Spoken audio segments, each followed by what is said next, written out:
3 weeks had passed since Hakkadosh began experimenting with astral projection.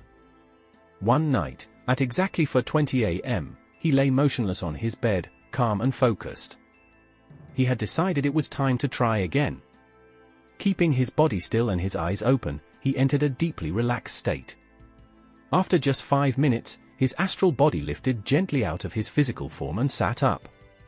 He felt light and dazed, amazed by how natural it all seemed. Moving toward the wall, he marveled at the experience, until he turned and saw himself lying on the bed. The sight stunned him. It looked as though he had died. As he approached his body, intending to touch it, an invisible magnetic force suddenly yanked him back inside. He woke up slowly, looked around the room, and realized he had done it. The projection had been real.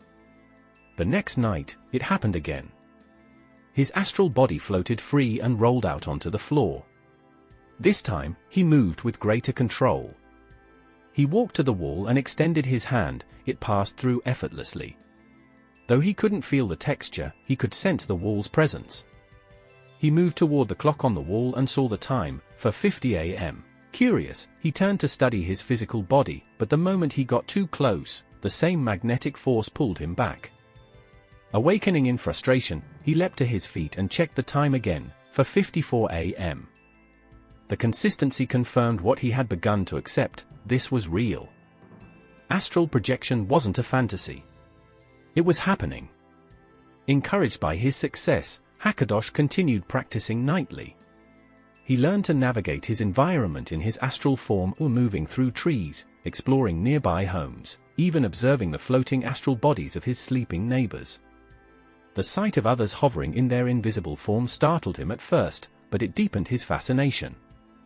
Eventually, he discovered how to fly. 2 nights later, he soared high into the sky.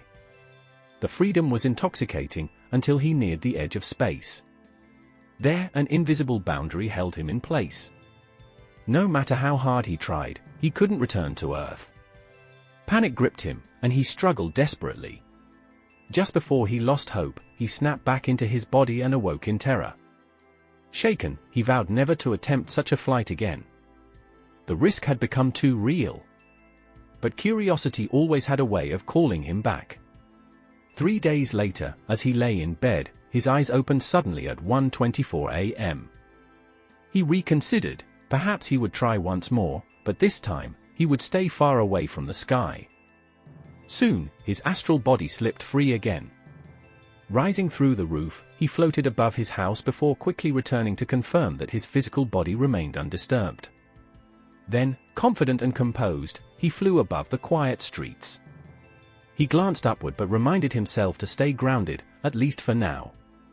A distant sound caught his attention: music. Someone, or something, was playing at that hour. Intrigued, he followed the sound until he reached a dense forest. Beneath a softly glowing tree, he discovered a group of 16 astral beings engaged in a bizarre gathering. They danced in circles, playing instruments and singing strange, wordless melodies. Hakkadosh hid behind a bush, studying them. The figures were not like ordinary people. 3 glowed purple, 4 radiated a golden yellow, several had a brownish hue, and one, kneeling before the tree, was entirely black. As the group moved in a slow ritual, Hakkadosh felt both awe and unease. The music had an eerie, cult-like rhythm. Something felt wrong. The ritual escalated.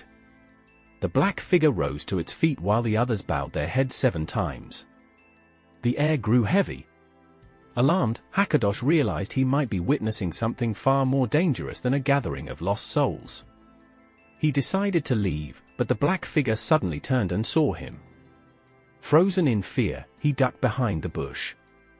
But when he peeked out again, the figures had taken flight, and they were coming straight toward him.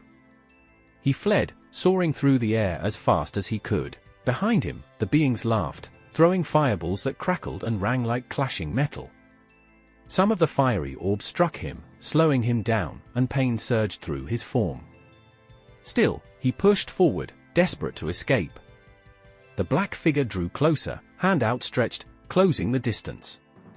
Just as it seemed he would be caught, Hakkadosh exclaimed the name Jesus, and suddenly, a blinding white light erupted around him, pure and overwhelming.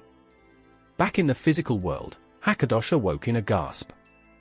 His body trembled with shock. He knew what had just happened. He had been attacked, not by dreams, not by imagination, but by demons.